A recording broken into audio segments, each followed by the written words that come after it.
Magandang araw po sa inyo, Sir Blair. Lalong-lalo na po sa inyong mga giliw na taga-suporta at tagapakinig sa inyong mga YouTube channel na The Voice Addict at mga kwento ni Apong Isaac. Isa po akong masugid niyong tagapakinig dahil mahilig talaga ako sa mga kwentong katatakutan, lalo na kung tungkol sa mga aswang. Ang kwento ng buhay ko ay hindi lang tungkol sa aswang, kundi maging sa kung paano nabago ang buhay ko ng pagpapatawad. May ilan kasi sa atin na hinahayaang maghari ang galit sa kanilang puso at baka makatulong sa kanila ang kwento ko para gaya ko ay magawa rin nilang magpatawad. Ako nga pala si Juanito at ito ang aking kwento. Sa edad ko ngayon ay masasabi ko na meron akong maayos na pamumuhay. Ipinamana sa akin ng kinikilala kong ama ang kanyang negosyo at milyong-milyong salapi. Nakatira ko sa maayos na bahay at nagmamay-ari ako ng ilang properties at mga sasakyan. Matatawag nga yatang swerte ako dahil isang milyonaryong lalaki ang umampun sa akin nung bata pa ako nang naging palaboy ako sa Maynila. Itinuring niya akong parang tunay niyang anak. Pinag-aral niya ako at binigyan ng marangyang buhay. At nang pumanaw siya, ay iniwanan niya sa akin ang lahat ng meron siya dahil mag-isa na siya sa buhay.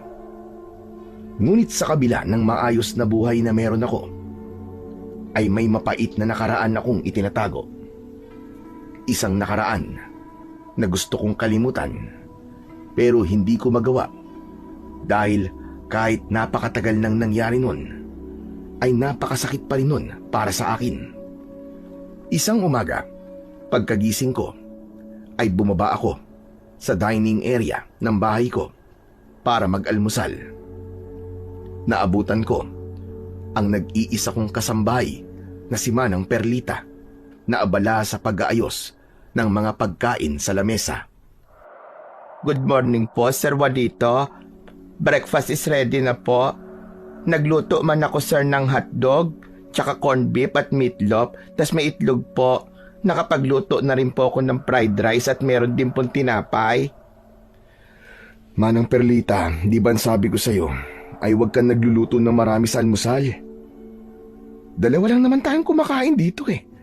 Sa tingin mo ba mauubos natin yan? Pero sir, naporget mo na ba, sir, ang sinabi ng daddy mo nung alive and kicking pa siya? Diba, sir, ang sabi niya breakfast is the most important meal of the day. Oo nga, pero hindi naman niya sinabi na magluto ka na parang meron tayong papiding program. Ang dami mo pang sinasabi, sir. Kumain na lang tayo. At nag-aaway na mga anaconda ko sa tiyan. Napailing na lang ako. Saka ako umupo para kumain. Ilang taon nang nagtatrabaho sa bahay na yon si Manang Perlita bilang kasambahay. Binatilyo pa ako nung dumating siya roon. At simula noon ay hindi na siya umalis.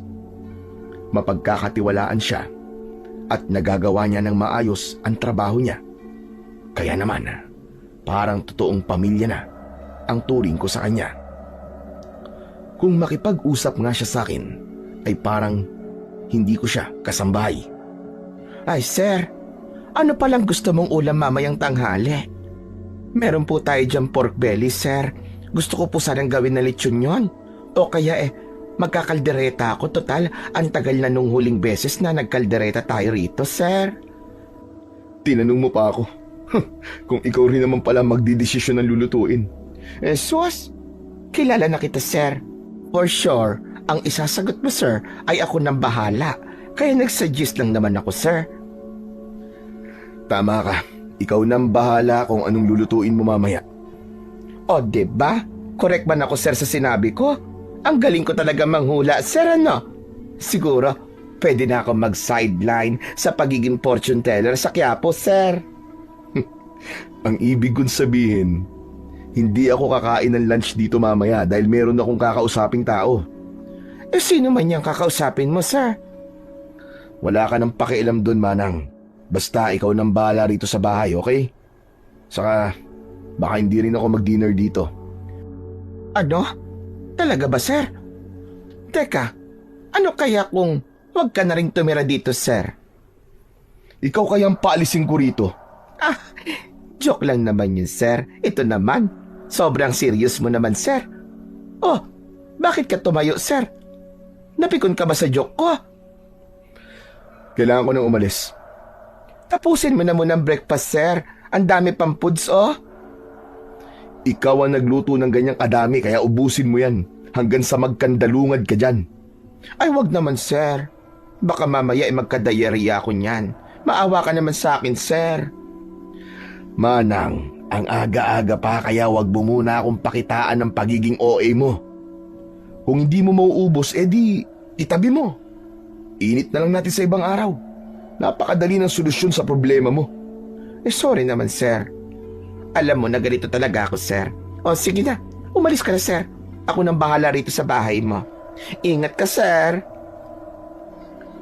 Bumalik ako sa kwarto ko at naligo ako sa banyo ko roon. Pagkatapos ay nagbihis ako at umalis ako sa bahay gamit ang aking kotse. Halos 1 oras akong nagmaneo hanggang sa inihinto ko ang aking kotse sa parking lot ng isang restoran. Bumaba ako ng kotse at pumasok sa restoran. Luminga ako sa mga taong naroon at isang lalaking nakasuot ng itim na polo shirt ang kumaway sa akin. Lumapit ako sa kanya at umupo sa harapan ng lalaki. Pasensya ka na at medyo traffic kaya natagalan ako. Kanina ka pa ba rito? Halos kadarating ko lang, sir. Umorder ka na ng kung anong gusto mong orderin. Orange juice lang sa akin dahil kumain na ako sa bahay bago ako pumunta rito. Umorder muna ang lalaking kasama ko.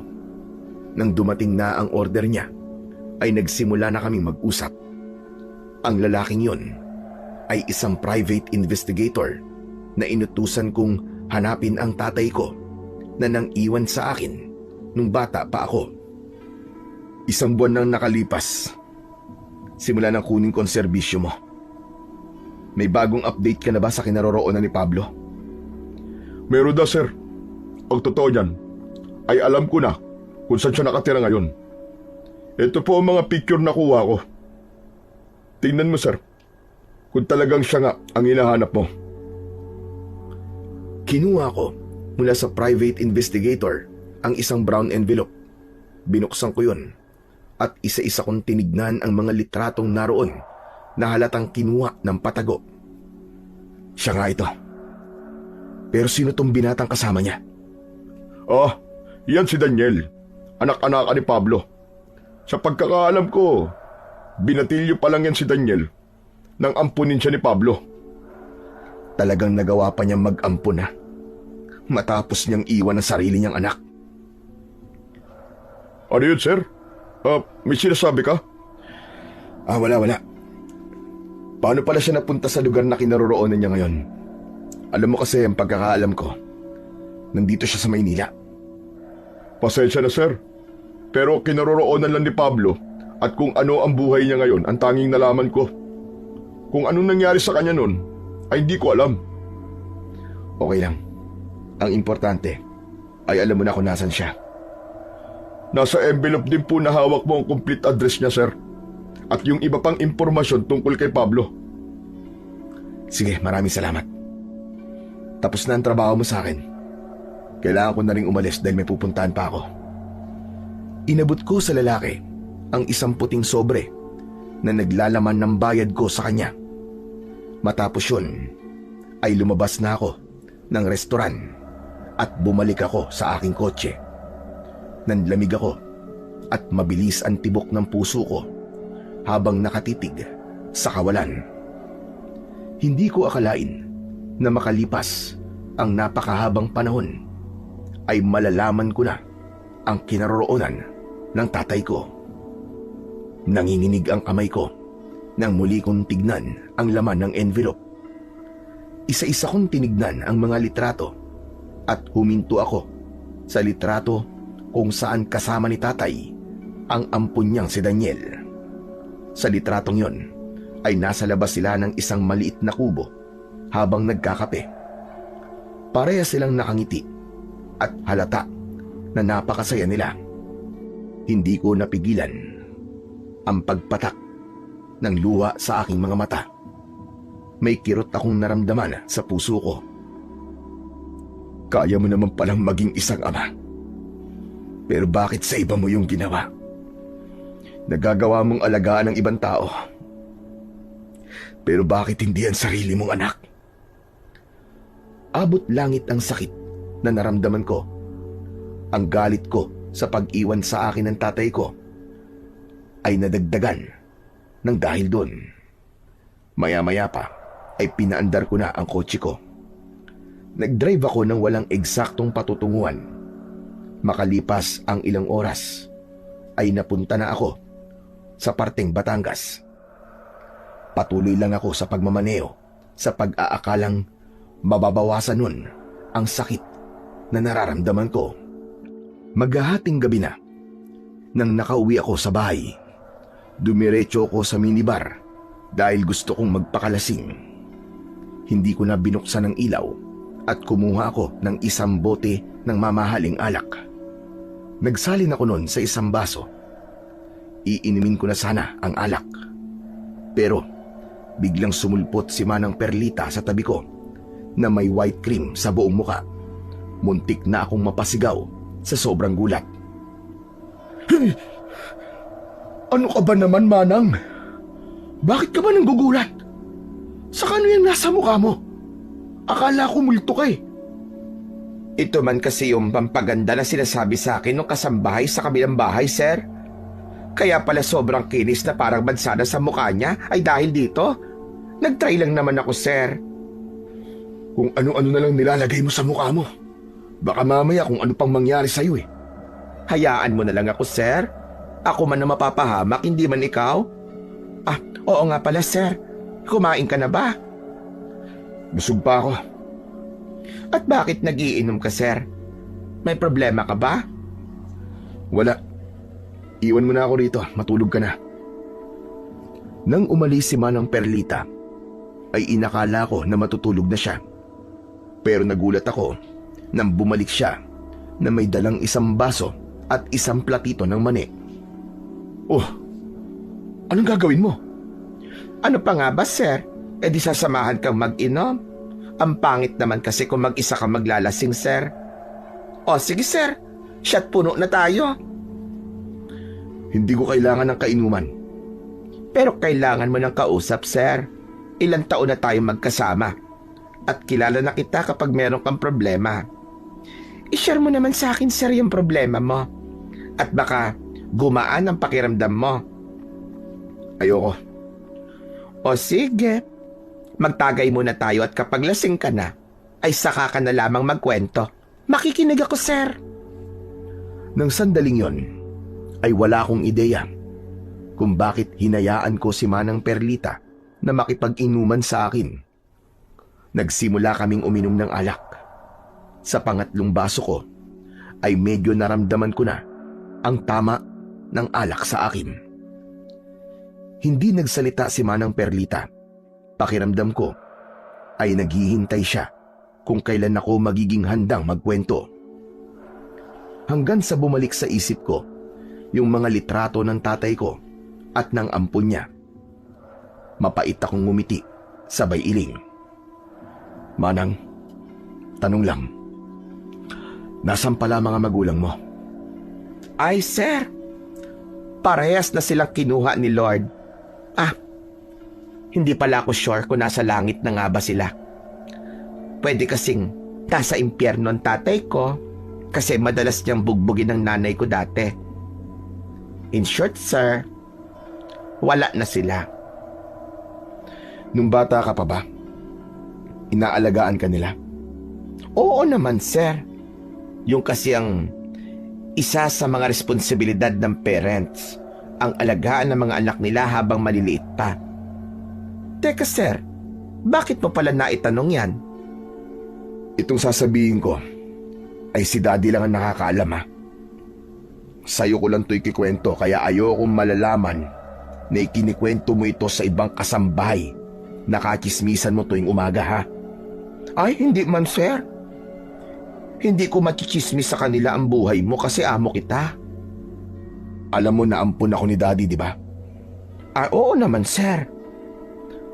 Alam mo rin na nakita ako ni Daddy sa lansangan bilang isang palaboy. Naawa siya sa akin at inampun niya ako. Simula noon naging maganda na ang buhay ko. Pero ang hindi mo alam ay ang dahilan kung bakit ako naging palaboy. Ay yan sir, yan ang hindi ko pa alam. Bakit ka nga ba naging palaboy sir? Naging palaboy ako dahil sa walang kwenta kong tatay. Yung totoo kong tatay. Alam mo ba, na noong namamalimos kami sa daan, ay iniwanan niya ako sa harap ng isang tindahan ng litsyong manok. Tapos ang sabi niya, maghahanap lang siya ng pagkain at babalikan niya ako. Alam mo ba kung gaano ako katagal na naghintay sa kanya? Ay malay ko man sir, wala man ako dun sa lugar na pinangyarihan. 2 araw. 2 araw akong hindi umalis sa harapan ng tindahan na yon. Kahit itinataboy na ako ng tindero sa tindahan na yon, ay hindi pa rin ako umalis. Ang sabi ko sa tindero, hindi ako pwedeng umalis kasi babalikan ako doon ng tatay ko. Para akong isang aso na inabandona ng amo niya. Matyaga akong naghintay sa wala. Hanggang sa napagtanto ko na iniwan niya na ako. Siguro naisip niya na mas magiging magaan ang buhay niya kapag nawala na ako o hindi niya na ako kasama. Manang sabihin niyo nga sa akin, anong klaseng ama ang iiwan ng anak niya? Anong klaseng ama yung nangakong babalik pero hindi na bumalik? Ay naku sir. Teka, abay nakakalungkot palang nangyari sa'yo nung bata ka pa. Hindi ko alam na ganyan palang nangyari kaya ka naging palaboy. Pero hindi mo ba naisip sir na baka may dahilan ng tatay mo kung bakit kanya hindi binalikan? At ano naman ang magiging dahilan niya? Hindi ba ang pwede lang niyang maging dahilan ay para mas maging maayos ang buhay niya? Kasi pakiramdam niya ay isa akong mabigat na pasanin sa kanya. Pero sir, isipin mo na lang na kung hindi ka iniwan ng totoo mong tatay, ay hindi ka aampunin ng daddy mo, sir. Hindi ka magiging milyonaryo ngayon. Alam ko yun. Pero masakit pa rin para sa akin, sa isang anak na gaya ko, ang ginawa niya. Hindi ko siya mapapatawad. At ang gusto ko ay makita ko siyang nahihirapan.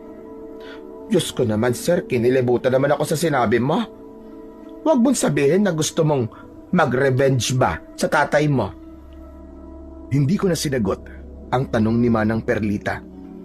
Nagsalin ako ng alak sa baso at diretso ko yung ininom. Ang totoo ay may dahilan kung bakit pinahanap ko ang tatay ko. May gusto akong gawin at alam ko sa sarili ko na hindi mawawala ang galit na nasa puso ko hanggat hindi ko yun ginagawa. Kinabukasan, kahit nakainom ako nung nakaraang gabi, ay maaga pa rin akong nagising. Tinawagan ko ang kakilala kong private investigator at humingi ako ng kontak mula sa kapitan ng baryo kung saan nakatira si tatay. Nang nakuha ko ang contact number ng kapitan, ay nakipag-usap ako sa kanya. Inutusan ko siya na magpatayo ng bahay na gawa sa semento at yero sa tapat ng bahay ng tatay ko. Nagpadala ko sa kanya ng pera at sinabi ko na gusto kong matapos ang bahay na yon sa lalong madaling panahon. Makalipas ang ilang buwan, ay natapos na ang bahay. Yun na ang tamang panahon para magkita kaming muli ng tatay ko. Kaya isang umaga ay nag-empake ako ng mga damit at gamit ko. Inilagay ko ang mga yon sa malaking maleta. Ibinaba ko yon sa sala at sakto na lumabas si Manang Perlita sa kwarto niya sa ibaba. Aba sir, ang aga mo yatang magising ngayon ah. Ha? At ano yan sir? Bakit may maleta ka dyan?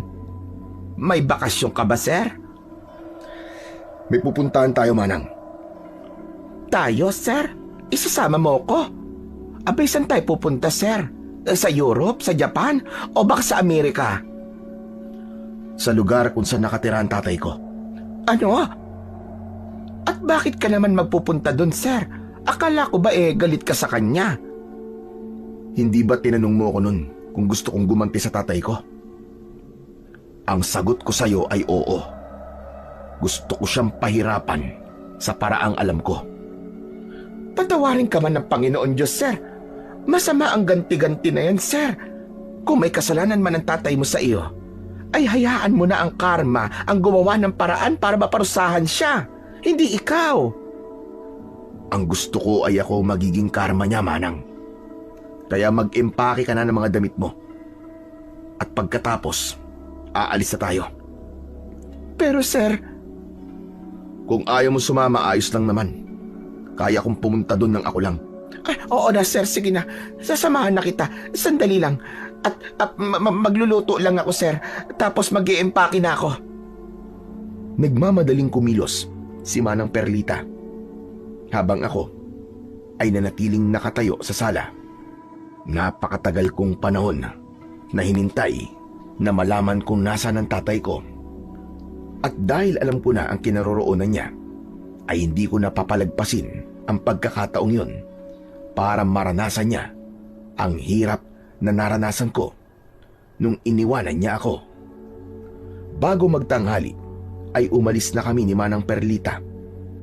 SUV na sasakyan ang ginamit ko para magkasya ang mga dala naming maleta.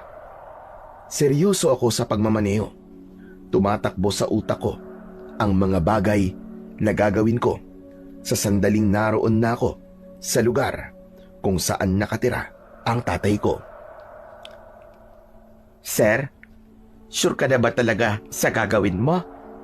Baka pwede sir na pag-isipan mo muna ng maigi bago ka mag-decide kung sure ka na talaga sir. Hindi lang 100 beses kong pinag-isipan to, Manang, kundi 1,000 beses. Pagkakataon ko na to para pahirapan ang tatay ko.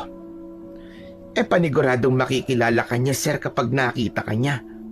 Siyempre, father mo yon. Kahit bata ka pa nung huling nakita ka niya, ay may tinatawag tayo na lukso ng dugo, sir. Hindi ako naniniwala sa lukso ng dugo na yan.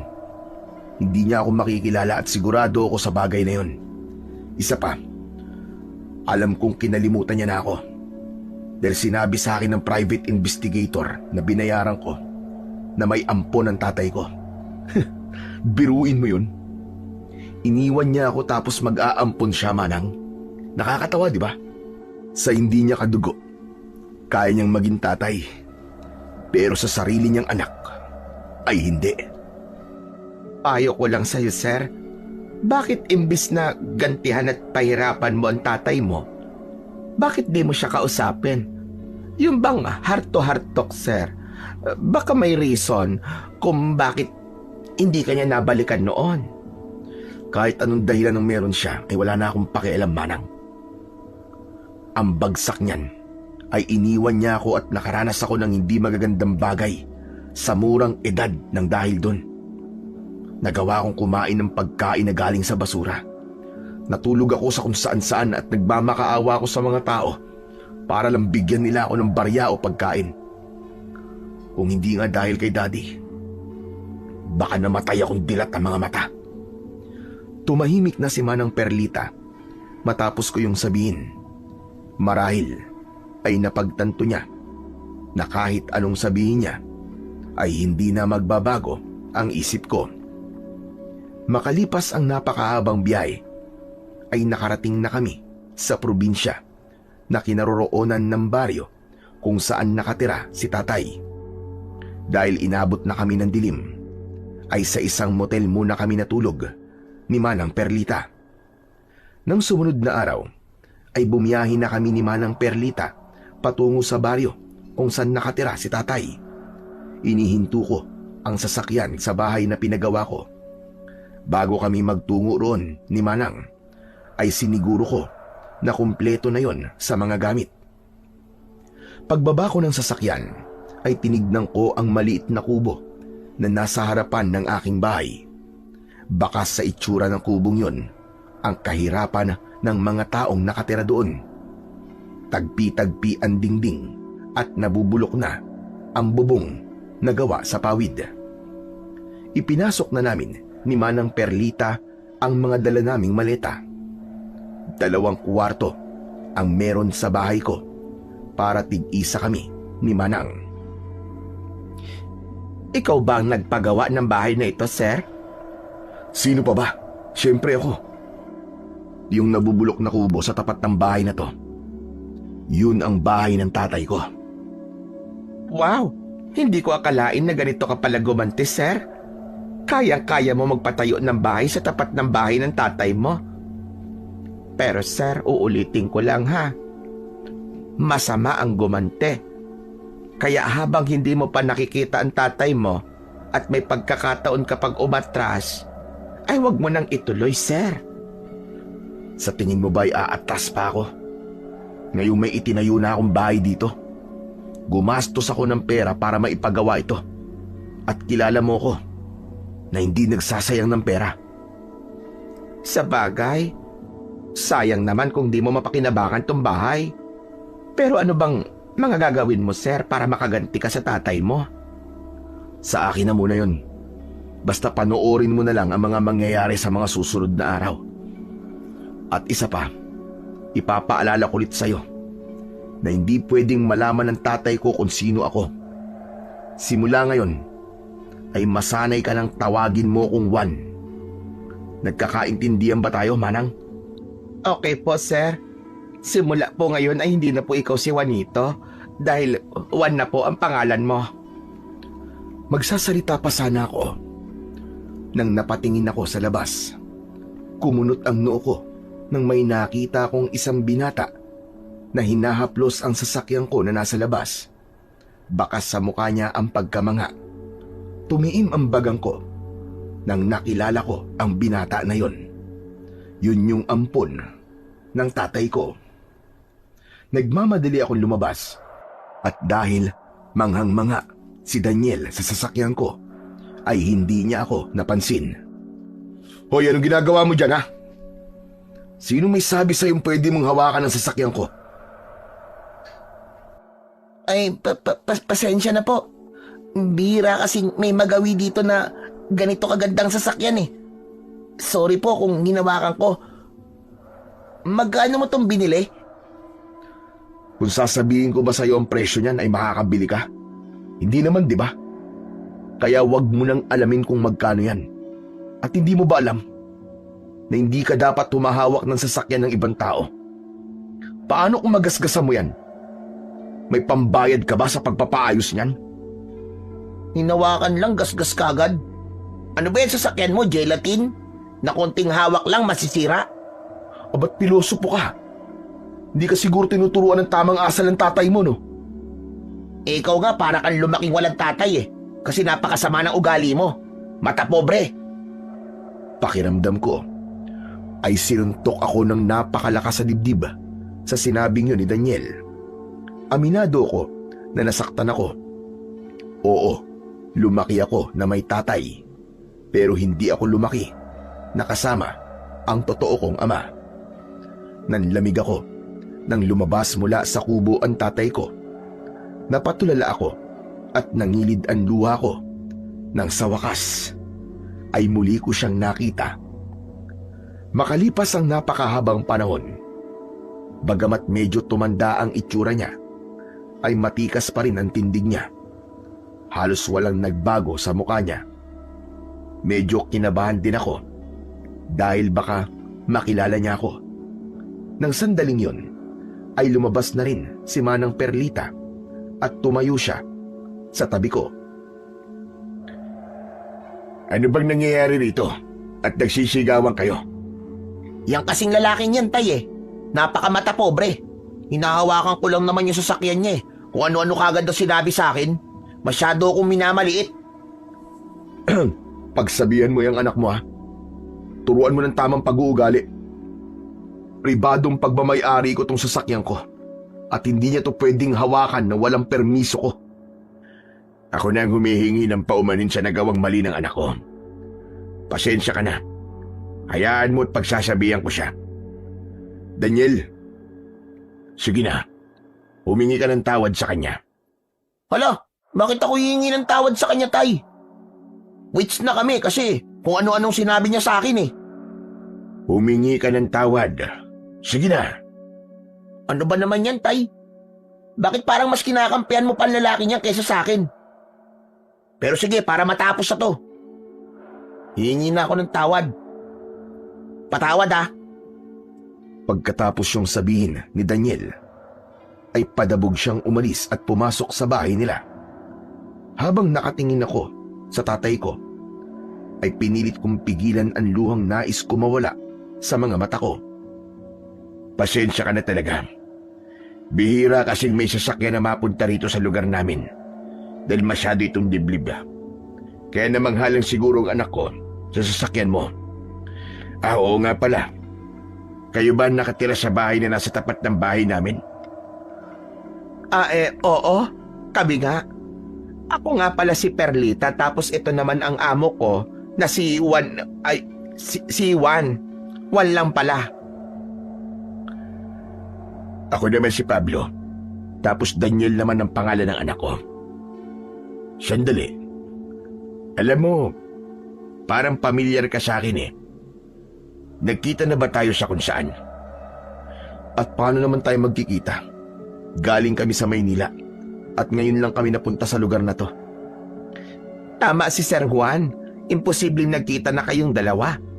Alam mo kasi, itong amo ko, sawa na siya sa buhay sa syudad. Ayaw niya na yung maingay at magulo. Kaya dito siya pumunta sa lugar nyo. Tahimik na baryo. Manang, pumasok na tayo sa loob at kailangan pa nating ayusin ang mga gamit natin. Sige sir. Excuse me muna Pablo ha. May gagawin lang kami ng sir ko. Bye! See you soon! Napangiwi ako nang kinilig na kumaway si Manang Perlita kay tatay bago kami bumalik sa loob ng bahay. Isinarado ko ang pinto para walang makarinig sa kung anong pag-uusapan namin. Ano yun, Manang? Ang bihira ka. Bakit may pakaway-kaway ka pang nalalaman? Parang kinikilig ka pa. Parang kinikiliti ang singit mo kung makangiti ka. Kasi man sir, hindi mo kasi sinabi sa akin na papabol pala ang tatay mo. Anong papabol? Guwapo man sir, saka macho pa. Kinilig tuloy ako sa kanya. Gusto mo ba sir na maging nanay mo ako? Pwede naman, di ba? Huy, tumigil ka nga. Nako, Manang ha. Huwag kang magkakagusto sa ganong klase ng tao na iniiwan ng anak. Sir naman, crush lang naman eh. Hindi ba crush is paghanga? Nagwapuhan lang ba ako sa tatay mo? Yun lang. Kahit na. Baka mamaya yung pagkikirengking mo na yan yan pa magpahamak sa atin. Sige na nga. Mag-ayos ka na ng mga dala natin at magluto ka na. May stock na dyan, kaya meron kang lulutuin. Matutulog muna ako at napagod ako sa pagdadrive. Pumasok ako sa kwarto at nang nakahiga na ako, ay doon ko pinakawalan ang luhang kanina ko pa pinipigilan. Alam ko sa sarili ko na luha yun ng panghihinayang at inggit dahil nakita ko kung paano maging ama ang tatay ko kay Daniel. Naisip ko na ako dapat ang nasa katayuan ni Daniel ng sandaling yon. Nang sumunod na araw, ay mag-isa akong nagtungo sa bayan. Bago ako umalis, ay binigyan ko ng gagawin si Mang Perlita. Sinabi ko sa kanya na alamin niya ang ilang impormasyon tungkol sa tatay ko, gaya na kung ano ang kabuhayan nito. Bago ako magtungo sa bayan, ay pumunta muna ako sa bahay ng kapitan at sinabi ko na plano kong mamigay ng grocery sa mga tao roon. Natuwa siya at agad siyang pumayag. Sinabi ko na kada isang bahay ay isang grocery ang matatanggap.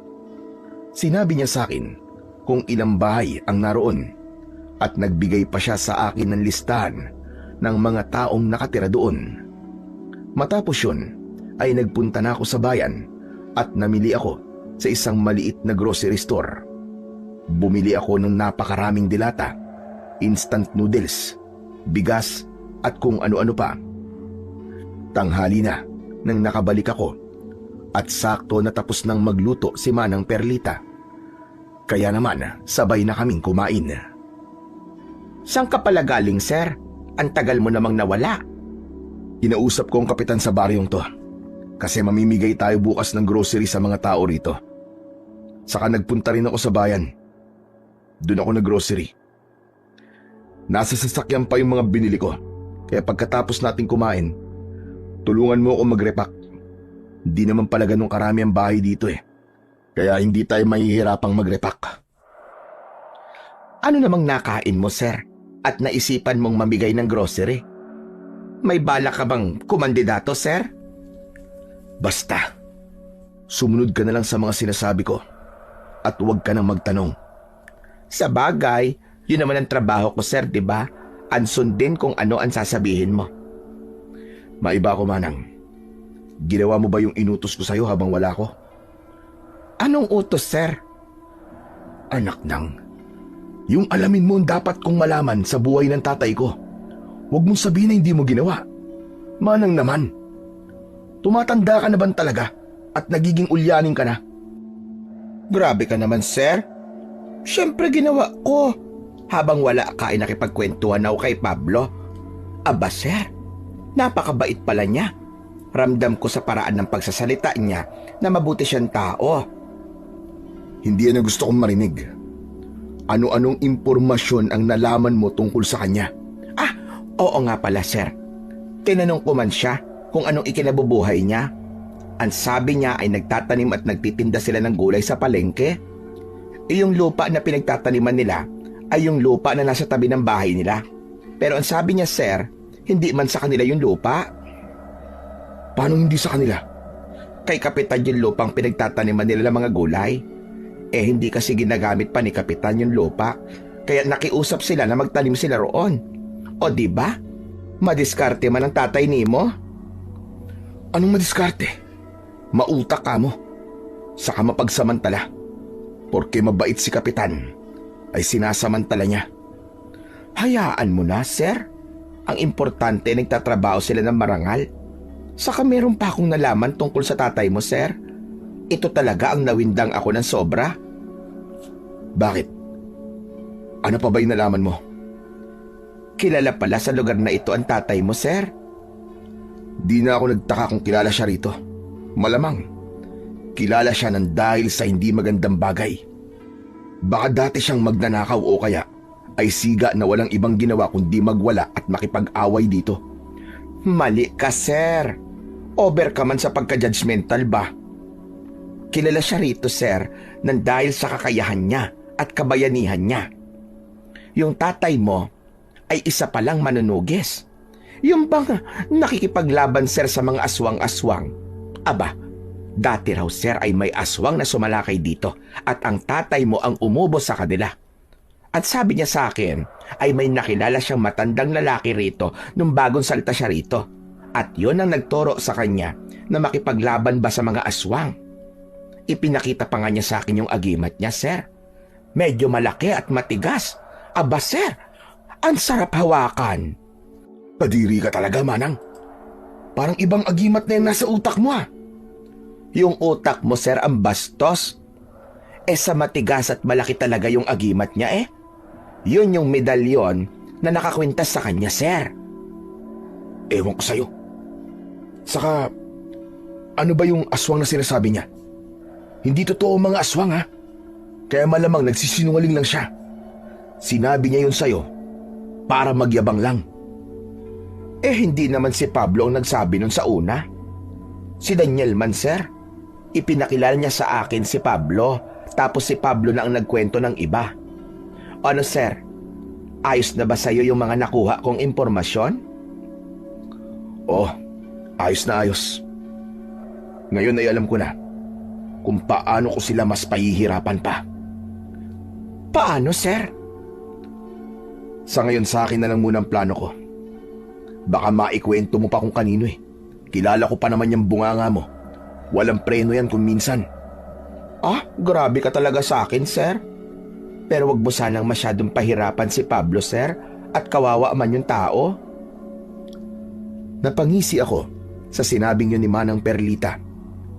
Wala kasi siyang alam sa mga bagay na tumatakbo sa utak ko, at sigurado ako na magugulat siya sa mga mangyayari.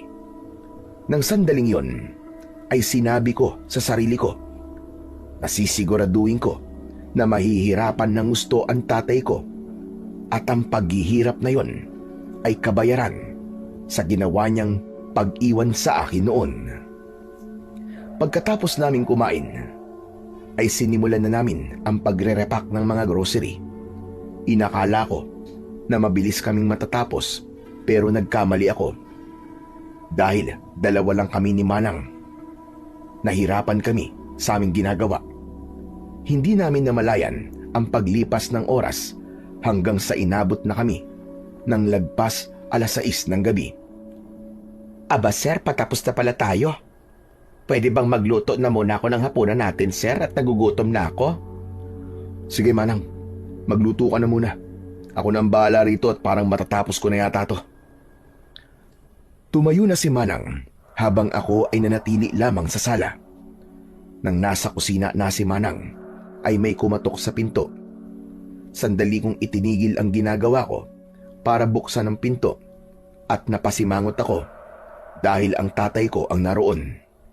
May dala siyang isang mangkok ng ginisang munggo at isang platito na may pritong galunggong. Anong kailangan mo?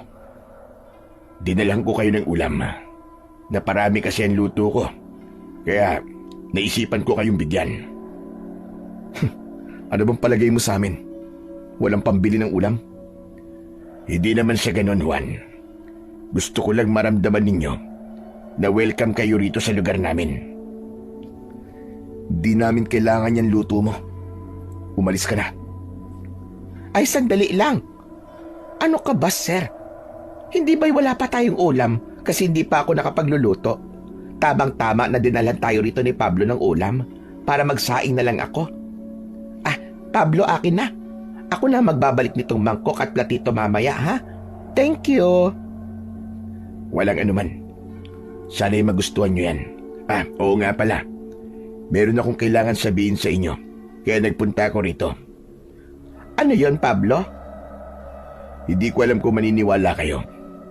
Pero ilang gabi ko na kasing nararamdaman na may aswang na naman dito sa lugar natin. Mag-iingat kayo ha.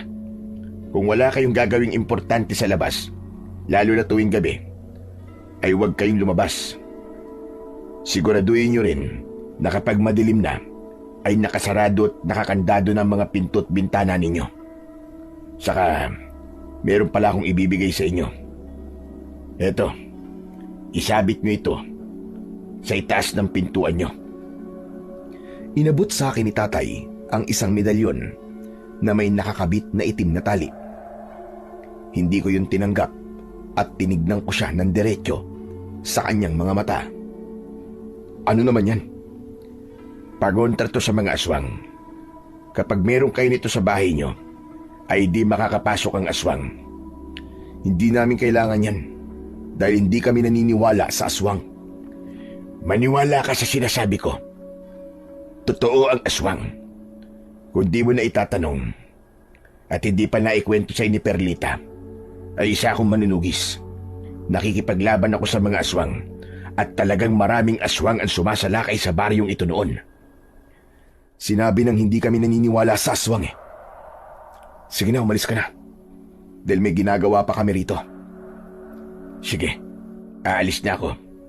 Pero kung magbabago ang isip mo, ay lumapit ka lang sa akin at kunin mo itong pangontra sa aswang.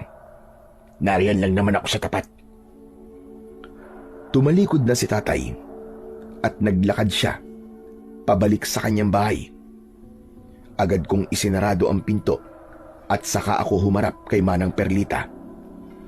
Bakit mo tinanggap yung pagkain na galing kay Pablo, Manang? Kasi nga sir, wala pa tayong ulam, di ba? At least, hindi ko na kailangan magluto. Saka mukhang masarap itong munggo ni Pablo, sir. Kung yan ang ulam natin, hindi na ako kakain. Mas gugustuhin ko pang magutom kaysa kumain ng pagkain na galing sa tatay ko. Aba, ikaw ang bahala, sir. Ikaw man ang magugutom at hindi ako. Pero bakit hindi mo tinanggap yung medalyon na proteksyon sa aswang, sir? Paano kung pasukin tayo rito ng aswang at pagsamantalahan ako? Tumigil ka nga, Manang. Pagsamantalahan. Tsaka walang aswang napapasok dito dahil hindi sila totoo. Huwag ka nga naniniwala sa sinasabi ng taong yun. Sinungaling siya. Gaya ng pagsisinungaling niya sa akin. Nababalikan niya ako pero hindi naman siya bumalik. Ipinagpatuloy ko na ang pagre-repack ng mga grocery habang si Manang Perlita ay nagsaing na sa kusina. Maya-maya ay tinawag na ako ni Manang dahil kakain na kami. Pero tumanggi ako kahit gutom ako dahil ang ulam ay luto ng tatay ko. Sure ka ba, sir? Hindi ka ba talaga kakain? Aba, ang sarap pa naman itong munggo. Ang lapot at ang daming chicharon. Tapos itong galunggong, ang lutong. Abay, grabe. Nagkakandaduling na nga ako rito sa sarap nitong luto ni Pablo, sir. Napalunok ako at doon ko nalaman na mas malakas pala ang gutom kumpara sa pride. Kaya tumayo ako at umupo para kumain. Walang imik akong nagsandok ng kanin at ulam. Nang natikman ko ang munggo, ay nangilid ang luha ko. Hala, bakit parang naiiyak ka man, sir? May problema ba? Wala. Naalala ko kasi na ito ang paborito kong ulam na niluluto ni tatay nung bata pa ako. Kapag ganito kasi yung ulam namin, ibig sabihin, meron siyang pera. Sir, mukhang mabait naman ang tatay mo. Bakit hindi ka na magpakilala sa kanya at mag-usap na lang kayo, sir? Ayoko. Hindi ko gagawin yan, Manang. Nandito ako para maghiganti at hindi para patawarin siya sa kasalanang nagawa niya sa akin. Sige na, kumain ka na lang dyan, Manang. At huwag mo na akong kakausapin ng tungkol sa taong yun. Kumibit balikat na lamang si Manang Perlita at itinuloy niya na ang kanyang pagkain. Habang ako naman ay ninamnam ng gusto ang ulam namin. Hindi ko kasi kayang itanggi sa sarili ko na sa kabila ng napakaraming masasarap na pagkain na natikman ko, ang luto pa rin ng tatay ko ang pinakamasarap sa lahat. Kinabukasan ng umaga ay maaga kaming gumising ni Manang.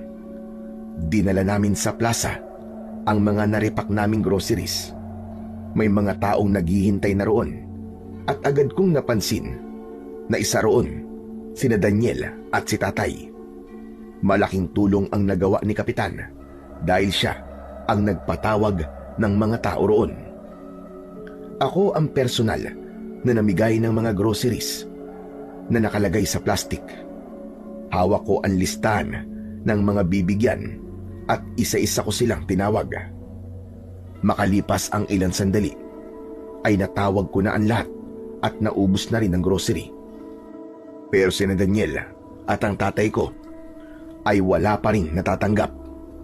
Nang sabihin kong tapos na ang pamimigay, ay lumapit sa akin si Daniel.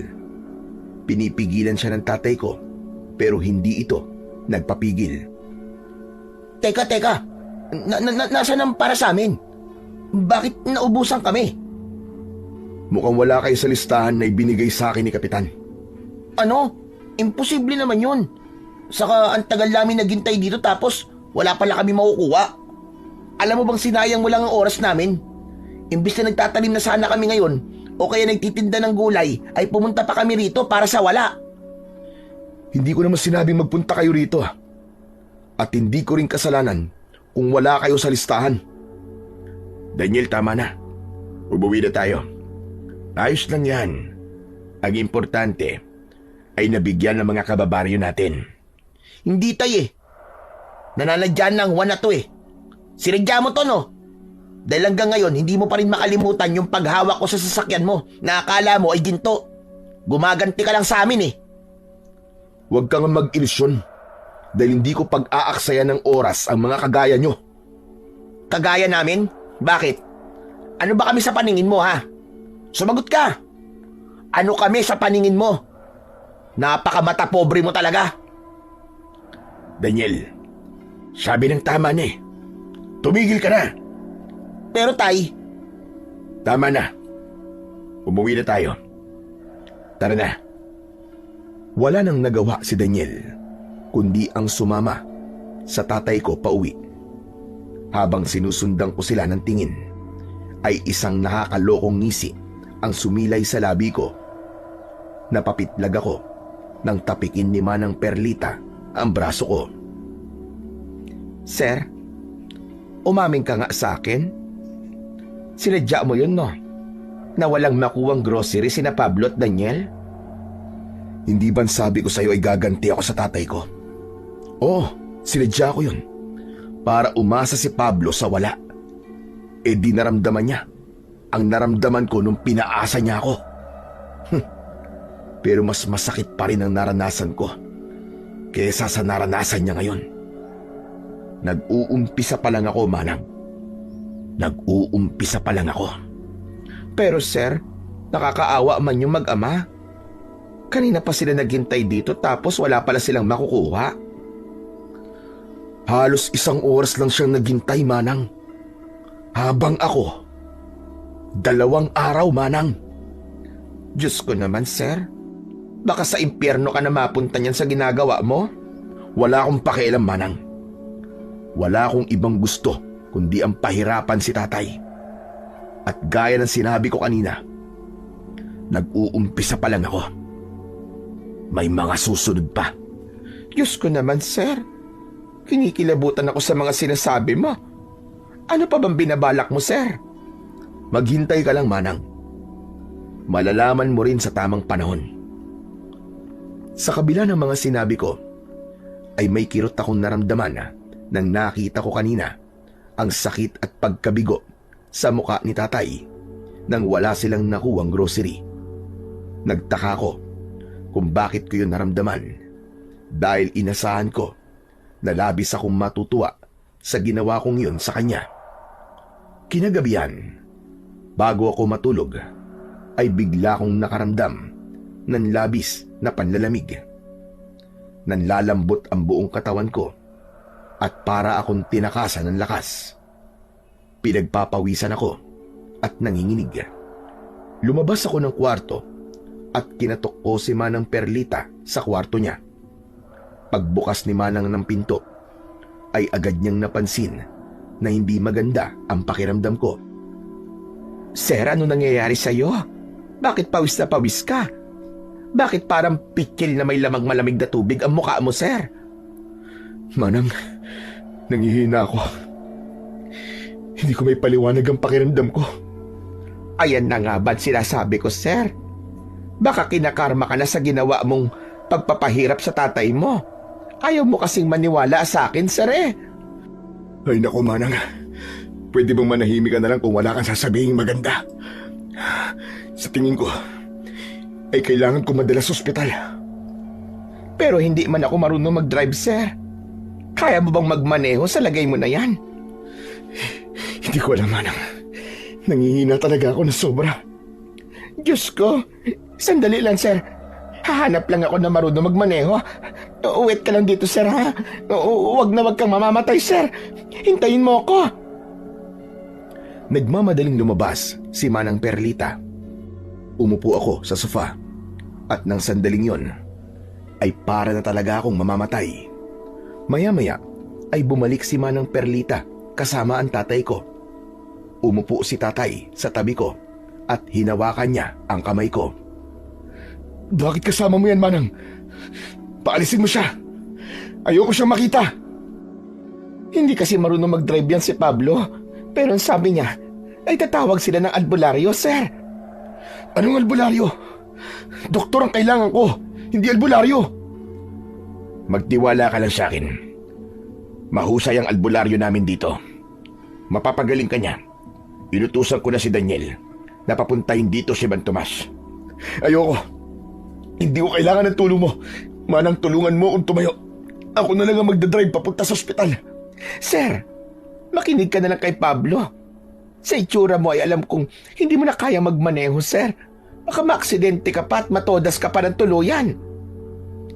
Patuloy ako sa pagmamatigas. Gusto kong tumayo para paalisin si tatay. Pero nanlalambot ako ng gusto at kahit ang pagtayo ay hindi ko na kayang gawin. Maya-maya ay dumating na si Daniel kasama ang isang matandang lalaki na may payat na pangangatawan. Nagpakilala siya bilang si Mang Tomas na albularyo sa lugar na yon. Pinulsuhan niya ako at napailing siya. Nabati ka! May ibang tao ka bang nakaharap o nakausap kanina? Aba, marami siyang nakaharap kanina kasi nga inamigay siya ng grocery kanina doon sa may plaza. Sigurado ako na isa sa mga taong nakasalamuhan niya ang nakabati sa kanya. Mabuti na lang at sinabi sa akin ni Daniel ang nangyayari rito kay Juan. Kaya nadala ko ang mga kailangan ko. Sandali lang at maghahanda na ako para gamutin siya. Habang hinahanda ni Mang Tomas ang mga gamit niya, ay napalingon ako sa tatay ko. Nakita ko ang pag-aalala sa mukha niya.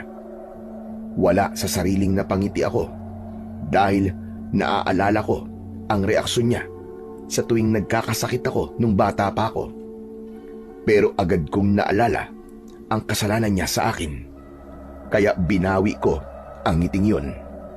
Sa totoo lang, ay halos wala na akong maalala sa nangyayari ng sandaling yun. Dahil sa sobrang sama ng pakiramdam ko, ang natatandaan ko ay pinausukan ako ni Mang Tomas at ang tawag daw dun ay pagtatawas. Matapos akong pausukan, ay tila himala na mabilis na gumaan ang pakiramdam ko. Pinagpawisan ako ng gusto at nawala ang panlalamig ng aking katawan. Sir, kumusta na ang pakiramdam mo? Ayos ka na ba? Medyo maayos na ang pakiramdam ko kumpara kanina, Manang. Ay, thank you, Lord. Aba, magaling ka pala talagang manggamot, Man Tomas. Salamat kasi pinagaling mo ang sir ko. Mahusay na albularyo talaga si Man Tomas. Kaya kilala yan dito sa amin. Kapag merong may sakit dito, ay sa kanya unang lumalapit. Ikaw din naman, Pablo. Kilala ka rin dito dahil ikaw ang nagligtas sa amin lahat nung panahon na napakaraming aswang ang sumasalakay dito. Mabutit nabanggit mo yan. Nararamdaman ko kasi ang presensya ng isang aswang dito sa atin tuwing gabi. Sa palagay ko, ay naghihintay siya ng tamang pagkakataon para umatake o pumatay ng mga tao. Hindi ako kinakabahan sa sinabi mo dahil sigurado ako na kayang-kaya mong talunin ang aswang na sinasabi mo ngayon. Pwede ba? Huwag niyong pag-usapan ang aswang-aswang na yan dito sa pamamahay ko. Sige na, pwede na kayo umalis. Manang, ikaw na muna magbayad kay Mang Tomas. Tumayo na ako at naglakad patungo sa aking kwarto. Akmang bubuksan ko na ang pinto nang biglang nagsalita si Daniel. Hindi ka man lang nagpasalamat kay Mang Tomas sa pagpapagaling niya sa'yo o kahit kay tatay kasi siya ang nakaisip na ipatawag si Mang Tomas. Magbabayad ako sa serbisyo ni Mang Tomas. Kaya ano pang dapat na ipagpasalamat ko? Sa kasimanang ang humingi ng tulong sa tatay mo at hindi ako. Nakakatawa ka talaga no? Hindi ko akalain na may taong kagaya mo na porke nakakaangat sa buhay ay parang Diyos na ang tingin sa sarili niya. Hindi lahat ay madadaan mo sa pera mo. Tandaan mo yan. Daniel, tama na. Ang mabuti pa, umuwi na tayo. Sandali lang at kukuha lang ako ng pambayad kay Mang Tomas. Hindi na kailangan. Madali lang naman ang ginawa ko. Isa pa, para sa akin, ay sapat nang nakatulong ako sa inyo. Bayaran mo siya, Manang. Ayokong nagkakaroon ako ng utang na loob. Wala akong ideya kung binayaran ni Manang Perlita si Mang Tomas dahil pumasok na ako sa kwarto ko. Pero sa isip ko, ay labis akong nagpasalamat kay Mang Tomas at sa tatay ko dahil kung hindi dahil sa kanila, ay baka kung ano na ang nangyari sa akin. At nang dahil sa napakataas kong pride, ay mas pinili kong manahimik at ipakita sa kanila na wala akong dapat na ipagpasalamat sa bagay na ginawa nila para sa akin. Kinabukasan ay tuluyan ang naging maganda ang pakiramdam ko at doon ko na naisip ang susunod na gagawin kong pagpapahirap sa tatay ko. Nagpunta ako sa bahay ni Kapitan para kausapin siya tungkol sa lupa niya na pinapagamit niya sa tatay ko para pagtaniman ng paninda nilang gulay. Sinabi ko kay Kapitan na interesado kong bilhin ang lupang yon at sinilaw ko siya sa malaking halaga ng pera. Hindi ako nabigo dahil walang pagdadalawang isip na pumayag si Kapitan at aniya ay aasikasuhin niya na kagad ang mga papeles para mailipat sa pangalan ko ang titulo ng lupang yon. Nang sumunod na araw ay nagpunta ako sa bangko sa bayan para mag-withdraw ng pera. Binayaran ko si Kapitan ng kalahati ng presyo ng lupa niya at ibinigay niya sa akin ang kasulatan na ako na ang nagmamay-ari ng lupang yon. Nangako siya sa akin na sa lalong madaling panahon ay maililipat na sa pangalan ko ang titulo ng lupa at kapag nangyari yon ay saka ko naman ibibigay ang kulang sa bayad ko para sa lupa. Isang umaga, nagpatawag ako ng mga kalalakian upang bungkalin at alisin ang mga tanim na gulay ng tatay ko sa lupang yon. Habang pinanonood ko ang ginagawa ng mga lalaki, ay lumapit si Manang Perlita sa akin. Diyos mio, Marimar! Ano tong ginagawa nila, sir? Bakit nila sinisira ang mga tanim na gulay ni na Pablo? Hindi mo ba sila pipigilan? Bakit ko naman sila pipigilan? Kung ako mismo nag-utos sa kanila, nagawin nila yan. Pero sir, pwede kang idemanda sa pinapagawa mo. Matakot ka man na makulong ka, sir. Nabili ko na kay Kapitan ang lupang yan, Manang. Ako na ang may-ari niyan. Kaya may karapatan akong gawin ang kahit na anong gusto ko sa lupang yan. Pero kabuhayan man yan, sir, ni na Pablo at Daniel. Kaawa-awa naman sila kung wala na silang taniman ng gulay. Hindi ko na problema yun, Manang. Kanilang problema na yun. Kaya sila ang dapat na mag-isip kung paano sila makapagtatanim. Sir, ito ba yung sinasabi mo na pagganti mo sa tatay mo? Naaawa man talaga ako sa kanila, sir. Saka, baka awayin ka na nila dahil sobra ka na, sir. E di awayin nila ako. Hindi ako natatakot sa kanila.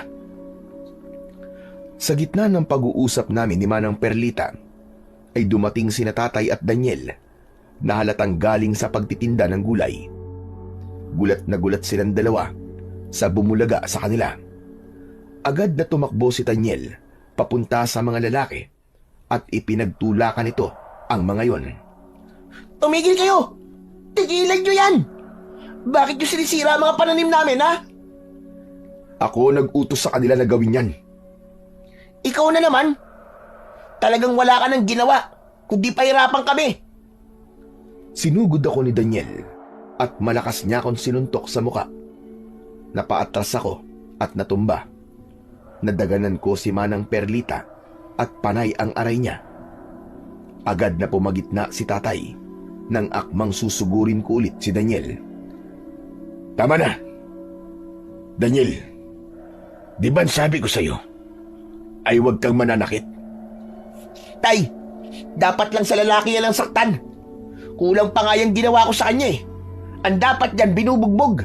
At baka sakaling maalog ang utak niya at mapagtanto niyang mali ang ginagawa niya sa atin.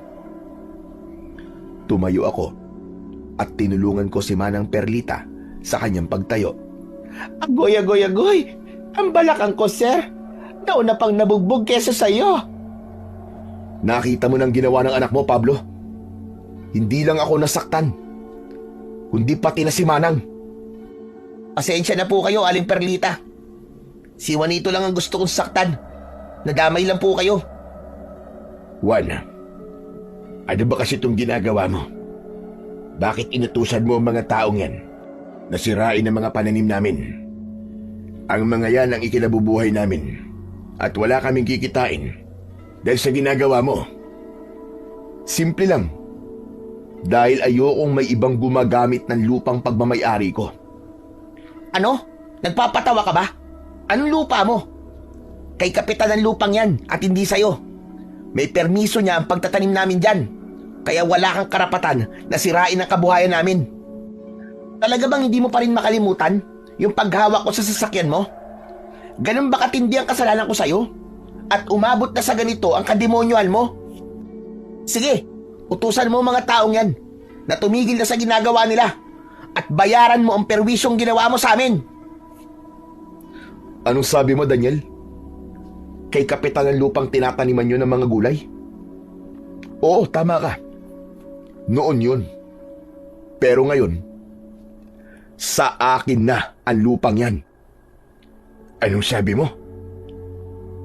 Hindi ka naman bingi, di ba? Akin na yan. Nabili ko na kay kapitan ang lupang yan. Heto, at meron kaming kasulatan, oh. Hindi magtatagal ay maililipat na ng tuluyan sa pangalan ko ang lupa. Kaya ako na ang may karapatan dyan. Hinugot ko mula sa bulsa ng pantalon ko ang kasulatan at ipinakita ko yon sa tatay ko. Tinignan nila yon ni Daniel at hindi sila makapaniwala nang tumingin sa akin. O ano? Anong masasabi nyo ngayon? Siguro naman ay nakakaintindi kayo ng kasulatan. Hindi kami mangmang. Kaya huwag kang magsasalita sa amin ng ganyan. Yun naman pala eh. Patunayan nyo sa akin na hindi kayo mangmang. Huwag nyo akong pigilan sa kung ano ang gusto kong gawin sa lupa ko. Juan, nakikiusap ako sa'yo. Bigyan mo pa kami ng ilang araw para mailipat sa maayos na lugar ang aming mga pananim. Namuhuna na kami sa mga punla ng mga yun eh. Isa pa, sana'y sinabihan mo man lang kami bago ka nag-utos na bungkalin ang mga gulay. Pumunta ako sa bahay niyo kanina pero wala kayo. Kaya nainip ako. Isa pa, sigurado ako na kung bibigyan ko pa kayo ng ilang araw ay aabuso kayo. Sasabihin niyo na konting palugit pa. Magiging paulit-ulit yon hanggang sa hindi niyo naalisin ang mga tanim niyo sa lupa ko. Nakikiusap ako sa iyo. Kung gusto mo, iluluhod pa ako sa harapan mo. Tay, ano ka ba? Huwag kang luluhod sa walang yan. Hindi sa Diyos para luhuran mo. Saka mas lalo lang siya matutuwa kapag nakita niyang nagmamakaawa tayo. Hayaan na natin siya. Sa kanya na lupa niya. Kainin niya kung gusto niya. Juan, parang awa mo na. Kahit 2 araw lang, ililipat lang namin ang mga pananim namin. Patigilin mo na mga inutusan mo sa ginagawa nila. Parang awa mo na, Juan. May mga luhang kumawala sa mga mata ng tatay ko. Nagalit ako sa sarili ko dahil imbis na matuwa ako, ay awa ang aking naramdaman. Upang maitago ko ang totoo kong nararamdaman, ay sinabi ko sa sarili ko na kailangan ko nang umalis. Hindi niyo ako pwedeng diktahan sa kung ano ang gagawin ko sa bagay na pagmamay-ari ko. Manang, tara na. Nagsasayang lang ako ng oras sa pakikipag-usap sa mga taong ito. Tumalikod na ako para pumasok sa bahay ko. Ngunit napahinto ako nang malakas na nagsalita ang tatay ko. Sabihin mo nga sa akin, Ano bang napakalaking kasalanan namin sa'yo? At pinahihirapan mo kami ng ganito. Nung una ay namigay ka ng grocery. Ramdam kong sinadya mo na hindi kami bigyan. Pagdating mo pa lang dito, ay ramdam ko din na mainit ng dugo mo sa amin ng anak ko. Lalong-lalo na sa akin. Hindi ako naniniwala na dahilan to sa inawakan ng anak ko ang sasakyan mo. Masyadong mababaw na dahilan yun para magalit ka sa amin ng ganito. Sabihin mo sa akin kung may nagawa kaming masama sa'yo para naman alam namin kung saan nanggagaling ang galit mo na yan. Humarap ako sa tatay ko at maraan akong naglakad papalapit sa kanya habang may mga luwang naglalandas sa mga pisngi ko. Gusto mo ba talagang malaman kung saan nanggagaling ang galit ko sa'yo? Ha? Gusto mo ba? Naaalala mo pa ba yung batang iniwan mo sa labas ng tindahan ng lechon manok? Yung batang pinangakuan mo, na babalikan mo pero hindi mo na binalikan? Naaalala mo ba siya? Nasa harapan mo na siya ngayon. Dahil ako, ang batang yun. Ako ang batang iniwan mo. Diyos ko. Juanito? Juanito, anak? Ikaw ba talaga yan, anak ko? Ano? Ikaw si Juanito? Ako nga. Kaya sabihin mo sa akin kung wala akong karapatang magalit sa'yo. Sabihin mo kung wala akong dahilan para pahirapan ka. Yayakapin sana ako ni tatay, pero malakas ko siyang itinulak. Nang sandaling yon, ay parehas na kaming umiiyak. Wag mo akong hahawakan! Simula nang iniwan mo ako, ay nawalan ka na ng karapatan na hawakan ako. Nawalan ka na rin ng karapatan para maging tatay ko. Tapos ngayon, malalaman ko na may inampun ka? Paano mo nagagawang alagaan at magpakama sa taong hindi mo kadugo? Pero hindi mo naman nagawa sa sarili mong anak. Anak, Juanito, maniwala ka sa akin.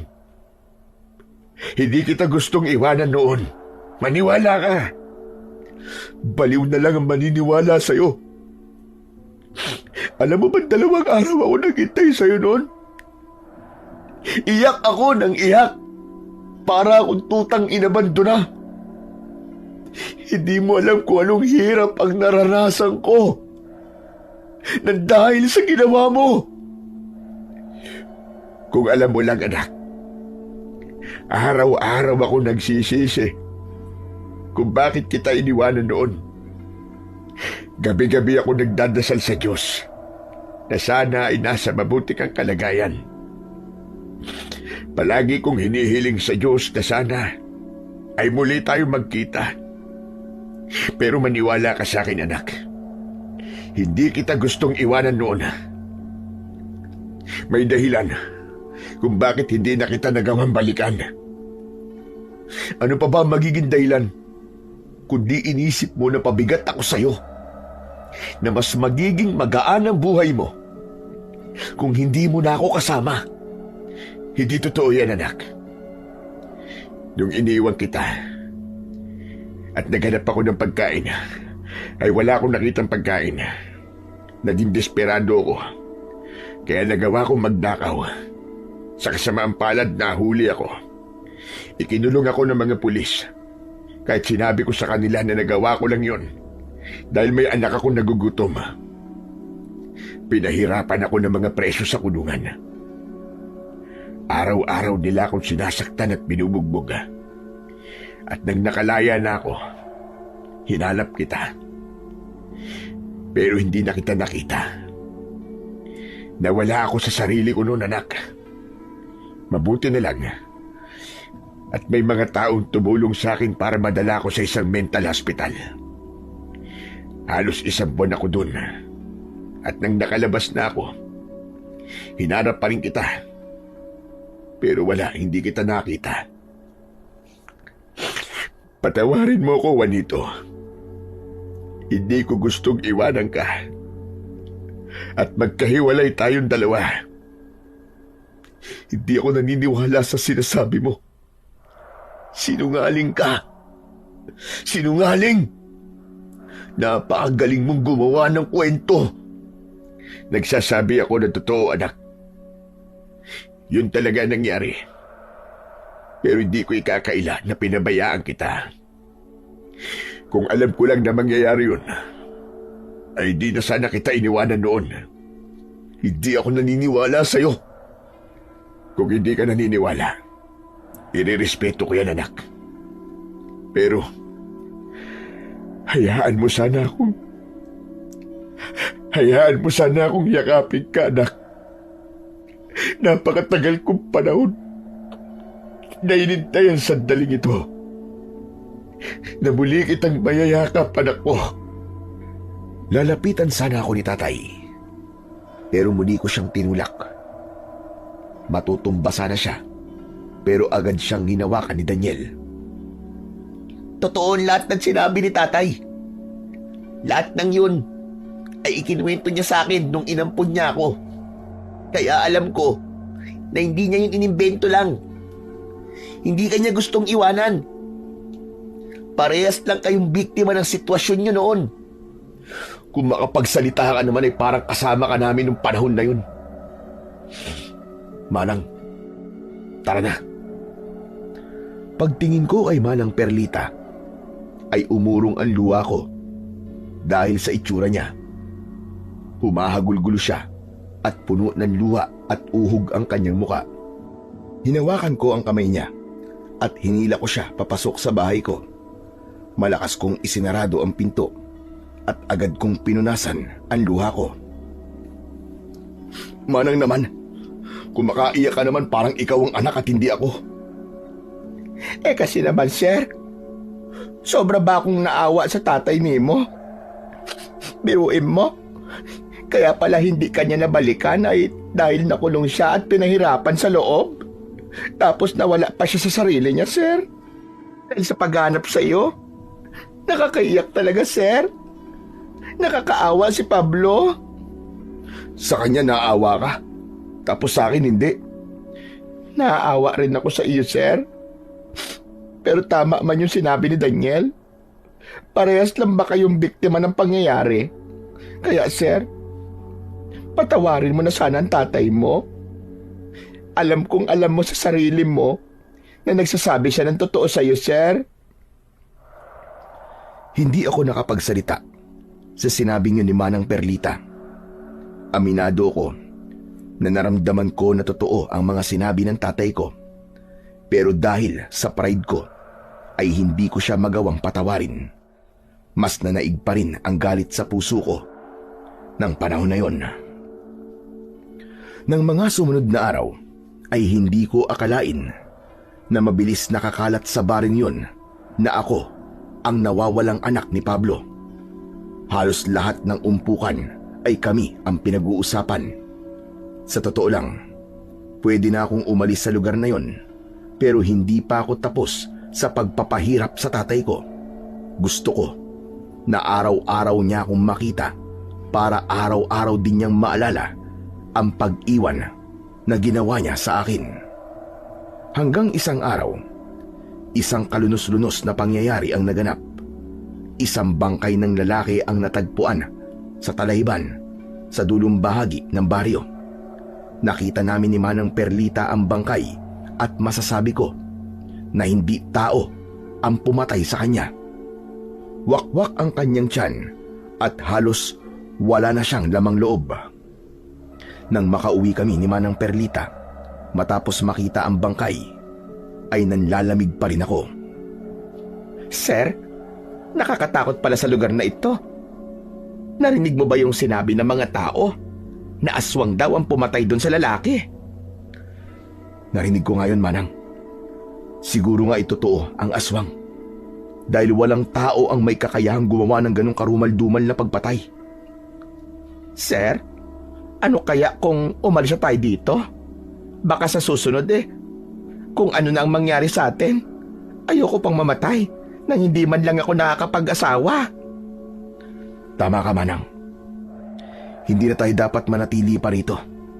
Dahil hindi na tayo ligtas dito. Hayaan mo. Bukas ng umaga ay aalis na tayo. At babalik na tayo sa Maynila. Ay Diyos ko, salamat naman at nakinig ka sa akin sa pagkakataong ito, sir. Pero sir, paano ang tatay Mimo?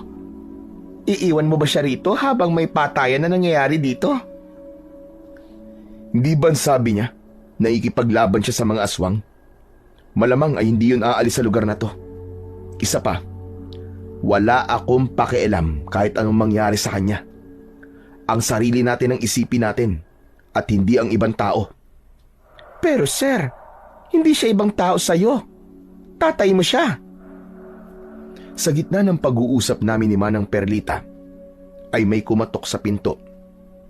Si Manang ang nagbukas at nagulat ako nang pinapasok niya ang tatay ko.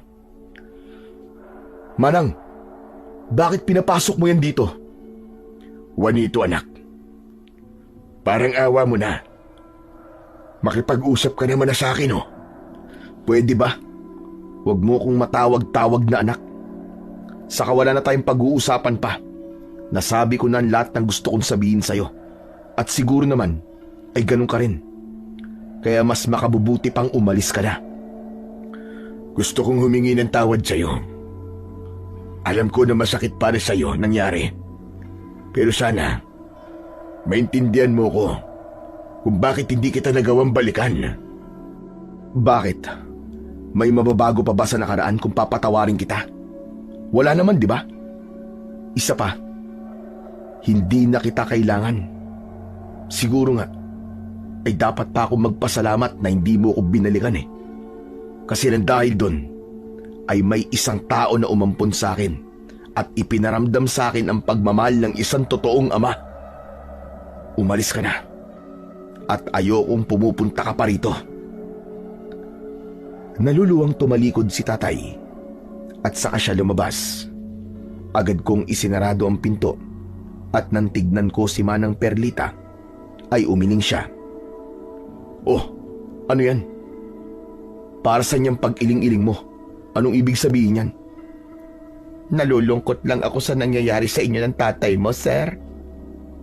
Hindi mo ba talaga naiintindihan na hindi intensyonal ang pag-iwan niya sa noon? Nakulong siya nang dahil sa gusto niyang mabigyan ka ng pagkain. Kaya hindi ka niya nabalikan. Hindi niya yung ginusto, sir. Wala siyang kontrol sa bagay na yon. Ginusto man niya o hindi, ay wala nang mababago sa nangyari. Tama ka naman, sir, sa sinabi mong yan. Wala nang mababago sa nangyari sa nakaraan nyo. Pero ang kaya mo pang baguhin ay ang mangyayari sa hinaharap. Lakihan mo ang pangunawa mo, sir. Hanapin mo sa puso mo ang pagpapatawad. Kilala kita dahil matagal tayong nagkasama.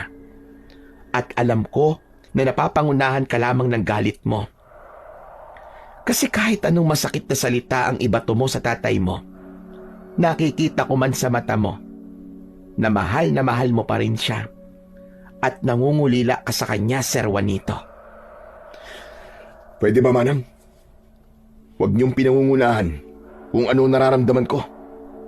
Maaaring matagal na tayong magkasama pero hindi ibig sabihin nun ay kilala mo na talaga ako. Galit ako sa kanya at yun ang totoo kong nararamdaman. Sige, sir. Kung yan ba ang gusto mong paniwalaan ay bahala ka sa buhay mo. Pero sir, sana'y hindi pa maging huli ang lahat bago mo siya mapatawad. Hindi ba may aswang na pumapatay sa baryong ito? Tapos ang tatay mo ang paniguradong makikipaglaban sa aswang na yon. Ano gusto mong sabihin? Bakit hindi mo pa ako diretsahin? Sus, alam mo kung anong ibig kong sabihin. Pero, mag-i-empake na pala ako ng mga gamit natin para bukas ng umaga. ay makaalis na kagad tayo dito. Pumasok si Manang Perlita sa kwarto niya, habang ako ay naiwang nag-iisip sa sala. Alam ko ang gustong sabihin sa akin ni Manang. Gusto niyang sabihin na baka mapahamak o mamatay ang tatay ko sa pakikipaglaban nito sa aswang. Ang nais iparating ni Manang Perlita ay huwag kong hintayin na may masamang mangyari sa tatay ko bago ko siya mapatawad. Kinabahan ako sa bagay na yon. Alam ko na may posibilidad na mangyari yon, pero patuloy pa ring namayani ang galit sa puso ko ng sandaling yon. Pagsapit ng gabi, ay mag-isa akong nakaupo sa labas. Nakatingin ako sa bahay ng tatay ko. Walang ilaw doon, kaya ang hinala ko ay tulog na sila ni Daniel. Hindi ko namalayan ang pag-agos ng luha ko nang maalala ko ang mga alaala namin ni tatay nung bata pa ako. Nang namatay si nanay, ay nawalan kami ng bahay at sa lansangan na kami nanirahan. Kahit bata pa ako noon, ay nakita ko ang pagsisikap niya para mabigyan ako ng pagkain. May mga pagkakataon na kahit wala siyang makain, basta meron ako, ay ayos na yun sa kanya. Yun nga lang, nagbago ang lahat nang magkahiwalay kami. Habang nasa ganun akong pag-iisip, ay napakunot ang noo ko nang nakita ko si Mang Tomas na humahangos palapit sa akin. Pawis na pawis siya at habol niya ang kanyang paghinga. Mang Tomas, anong ginagawa mo rito? May problema ba? Malaki! Ang tatay mo si Pablo! Kinuha siya ng aswang! Ano ka mo? Bakit? Ano ba nangyari? Magkasama naming hinanap yung aswang. Nang biglang nagpakita sa amin yung aswang. Nasugatan siya ng gusto ng aswang. At mabuti na lang dahil nagawa kong makatakas. Alam niyo po ba kung saan siya dinala ng aswang? Oo, sa kuweba sa gubat, Juanito. Kailangan nating iligtas si Pablo bago pa mahuli ang lahat. Sumama ka sa akin. Iligtas natin ang tatay mo. Sandali. Ano ba nangyayari dito? Tama ba ang pagkakarinig ko? Kinuha ng aswang si Pablo? Oo, Manang. At kailangan ko siyang iligtas.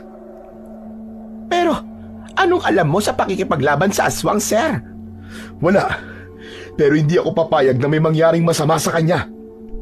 Teka, sir. Akala ko ba'y galit ka sa kanya at wala kang pakialam kahit na anong mangyari sa kanya? Hindi nang akala ko, Manang eh. Pero narealize ko na tama ka. Mahal na mahal ko pa rin ang tatay ko. At masyado lang ako nabulag sa galit ko. Hindi ako papayag na mawawala siya nang hindi kami nagkakaayos. Pero sir, baka ikaw naman na mapahamak sa gagawin mong yan. Huwag kang mag-alala. Kasama ako ni Juanito at kahit paano ay marunong din ako makipaglaban. Kailangan ko lang ang tulong niya dahil mas magiging madali ang pagliligtas namin kay Pablo kung dalawa kami. Manang, pwede bang mamaya na tayo mag-usap? Sasama na po ako kay Mang Tomas. O sige, mag-iingat ka, sir. Hihingi na lang ako ng tulong kay Kapitan. Matapos yun, ay nagmamadali kaming umalis ni Mang Tomas. Hindi na ako nagtanong at sumunod na lang ako sa kanya. Nang pumasok na kami sa gubat, ay doon na ako nagdasal sa Diyos na sana ay huwag niyang hayaan na may masamang mangyari sa tatay ko. At nangako ko sa kanya na kapag nagawa naming iligtas si tatay, ay papatawarin ko na siya at magsisimula kaming muli ng panibagong buhay. Makalipas ang halos kalahating oras, ay narating na namin ang bukana ng kuwebang sinasabi ni Mang Tomas. Huminto muna kami at nang tignan ko si Mang Tomas, ay laking gulat ko nang nagbago siya ng anyo. Mula sa pagiging matandang lalaki, ay naging isa siyang malahalimaw na nilalang. Doon ko napagtanto na isang aswang si Mang Tomas. Mang Tomas? Anak ng putya! Ikaw ang aswang! Ako nga. At hindi lang ako basta aswang. Dahil ako ang pinuno ng mga aswang na pinagpapapatay ng tatay mo. Oras na para ako naman ang magiganti sa kanya. At ikaw ang gagamitin ko para magtagumpay ako sa paghihiganti ko. Tatakbo sana ako, pero malakas na hinampas ng aswang ang mukha ko gamit ang kanyang braso. Natumba ako at malakas na humampas ang ulo ko sa isang matigas na bagay. Matapos yun ay nanlabo ang paningin ko at tuluyan na akong nawalan ng malay. Nang bumalik ang ulirat ko, ay nakatali ang mga kamay ko sa isang puno. Nasa harapan ko si Mang Tomas na nasa anyong aswang. Nakangisi siya na parabang isang demonyo. Pakawalan mo ako rito, hayop kang matanda ka! Niloko mo ako! Hindi naman pala talagang kinuha ng aswang ang tatay ko! Huwag kang mag-alala. Dahil papunta na rito ang tatay mo. Kinausap ko na siya at sinabi ko sa kanya ang lahat-lahat. Wala na akong dapat pang itago sa kanya dahil mamamatay na rin naman siya ngayong gabi. Hindi mo siya mapapatay. Alam ko na magaling makipaglaban sa mga aswang ang tatay ko. Tama ka. At yun ay dahil sa agimat na meron siya. Pero hawak ko ang kahinaan niya. Nasa akin ang alas. At ikaw yon, Juanito. Ikaw ang kanyang kahinaan. Maya-maya pa, ay may narinig kaming kaluskos sa kung saan. Hindi nagtagal, ay dumating na si tatay na may dalang matalas na itak. Huminto siya, ilang dipa ang layo sa amin. Walang iya ka, Tomas. Pakawalan mo ang anak ko. Kung gusto mong magiganti sa akin, ay ako na lang ang patayin mo. Huwag mo siyang idadamay dito dahil wala siyang kinalaman sa galit mo sa akin. Wala nga siyang kinalaman, pero siyang gagamitin ko para mapatay na kita. Kung alam mo lang, ilang taon ako naghintay at nagtiis para lang makahanap ng tamang pagkakataon para may pagiganti ang mga alagad kong pinatay mo. Malas na lang ng anak mo dahil pumunta pa siya rito. Wala siyang kalam-alam na siya ang gagamitin ko para pabagsakin ka. Ano bang gusto mo mangyari? Sabihin mo na. Ang dami mo pa sinasabi. Simple lang naman, Pablo. Ang gusto ko ay hubarin mo ang agimat mo. Alam kong hindi kita mapapatay hanggat nasa katawan mo yan. At anong sunod na gagawin mo? Ikaw ang gagamit nito. Naiibang ka na ba? Hindi ito maaaring gamitin ng aswang na kagaya mo. At hindi nito ibibigay ang kapangyarihan nito sa katulad mong halangang kaluluwa. Hindi mo kailangan sabihin sa akin ang bagay na yan. Dahil alam na alam ko yan. Ang gusto ko ay labanan ka na wala ang agimat na yan para magtagumpay ako sa pagpatay sa'yo. Napakahina mo naman pala.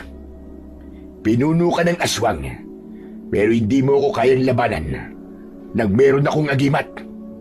Ikaw ang totoong mahina dahil kailangan mo pang gumamit ng agimat para lang magkaroon ka ng kakayahan na makipaglaban sa mga aswang.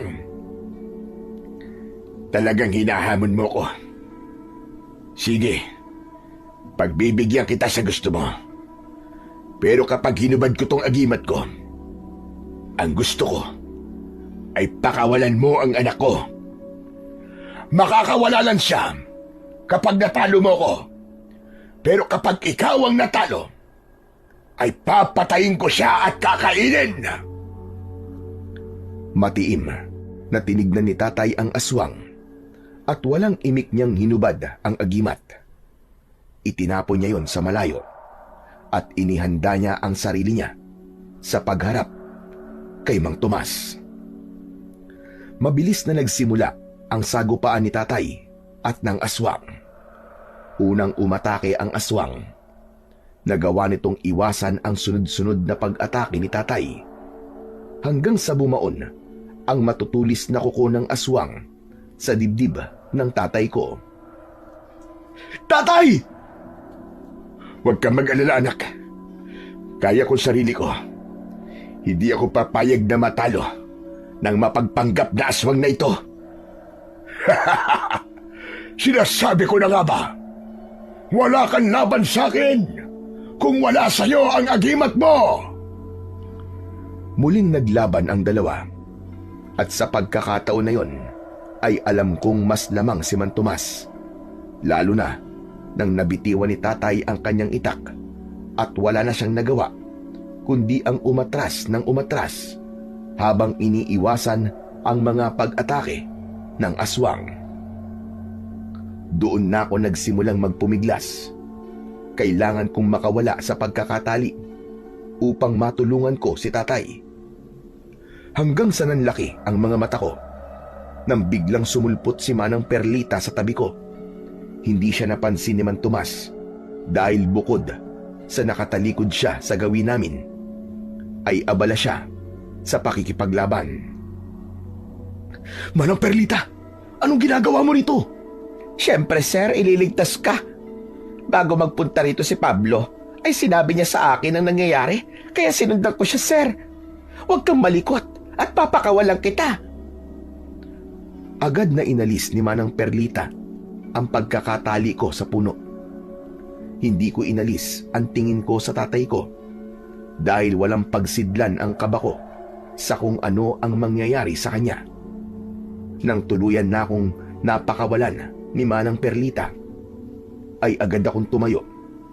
Tatakbo sana ako para tulungan si tatay, pero mabilis na hinawakan ni Manang ang kamay ko. Eka, sir, anong gagawin mo? Tutulungan ko si tatay, Manang. Kailangan niya ang tulong ko. Huwag na, sir. Umalis na tayo dito. Iligtas na lang natin ang sarili natin, sir. Hindi ko kayang pabayaan ang tatay ko, Manang. Hindi ko pwedeng hayaang mamatay siya. Kailangan ko pa pong humingi ng tawad sa kanya sa lahat ng pagkakamaling nagawa ko. Kaya parang awa mo na, Manang. Pabayaan mo ako sa gusto kong gawin. Sige, sir, gawin mo ang gusto mo. At ang gusto ko, patayin mo ang hayop na aswang na yan. Binitiwan na ako ni Manang Perlita. Alam ko na naintindihan niya na ako ng sandaling yon. Pagtingin ko kay tatay at sa aswang, ay labis akong nagimbal. Nakahandusay sa lupa si tatay habang nakatapak ang isang paa ng aswang sa dibdib niya. Hinanap ko ang itak na nabitiwan ni tatay kanina. Nang nakita ko ang itak, ay agad ko yung dinampot at walang pagdadalawang isip na tumakbo ako sa nakatalikod na aswang. Hindi ako papayag na papatayin mo ang tatay ko! Gulat na napalingon ng aswang at mas lalo siyang nagulat nang nagawa kong ibaon ang matalas na itak sa gitnang parte ng dibdib niya. Pinagdiinan ko pa yun at nang paghugot ko ng itak ay buong puwersa kong nilaslas ang leeg niya gamit yon. Bumagsak ang aswang sa lupa at nangisay siya na parabang isda na nilagyan ng asin. Maya-maya pa ay huminto na siya sa paggalaw at tuluyan na siyang binawian ng buhay. Tuwang-tuwa na lumapit si Manang Perlita sa akin. Diyos ko, sir! Diyos ko! Sobrang unbelievable na ikaw pa talaga ang pumatay kay Tomas! Tinulungan ko ang tatay ko sa pagtayo at kahit sugatan siya ay hindi no napigilan ang pagyakap niya sa akin ng mahigpit. Maraming salamat, anak. Salamat sa pagliligtas mo sa buhay ko. Hindi po ako papayag na may mangyaring masama sa inyo, Tay. Patawarin niyo po ako kung nagalit ako sa inyo. Patawad po sa mga pagpapahirap na ginawa ko sa inyo ni Daniel. Wala kang dapat na ihingi ng tawad sa akin dahil naiintindihan kita. At sana ay mapatawad mo ko sa pag-iwan ko sa iyo noon, anak ko. Wala ka rin pong dapat na ihingi ng tawad sa akin, Tay. Naiintindihan ko na rin po ang lahat. Hindi niyo po ginusto na iwanan ako. Biktima lang po tayo ng pangyayari. Pero ang importante ay makakapagpahinga ka na po sa pakikipaglaban sa mga aswang. Dahil wala na ang pinuno nila. Tama ka. At sobra kitang ipinagmamalaki. Dahil ikaw ang pumatay kay Tomas. Ano ba yan? Naiiyak na naman ako. Kasi finally, nakapagpatawaran na kayong dalawa. One happy family na tuloy kayo. Ay pero sir, ayaw mo ba talaga akong maging mami? Manang naman naisingit mo pa yan. Tsaka hindi ako makakasagot niyan, kundi si tatay. Pasensya na, Perlita. Pero nung namatay ang nanay ni Juanito, ay nangako ko na hindi na ako magmamahal ulit ng iba. Ang nanay ni Juanito, ang una't huling babae na mamahalin ko sa buong buhay ko. Okay lang, Pablo. Alam ko na wala akong laban sa patay na. Baka kapag ipinilit ko pa, multuhin pa ako nun. Natawa kami sa sinabi ni Manang Perlita. Matapos ang lahat, ay hinanap ni tatay ang agimat niya at muli niya yung isinabit sa kanyang leeg. Hindi nagtagal ay magkakasama na kaming naglakad palabas ng gubat. Sa kabila ng hindi magandang nangyari sa gabing yon, ay nakangiti ako dahil sa wakas ay naghilom na ang sugat sa puso ko. At yun ay nang dahil sa pagpapatawad. Pagbalik namin sa baryo, ay ipinaalam namin kay Daniel ang lahat ng nangyari. Nagpasalamat siya sa akin dahil nailigtas ko ang buhay ng tatay namin.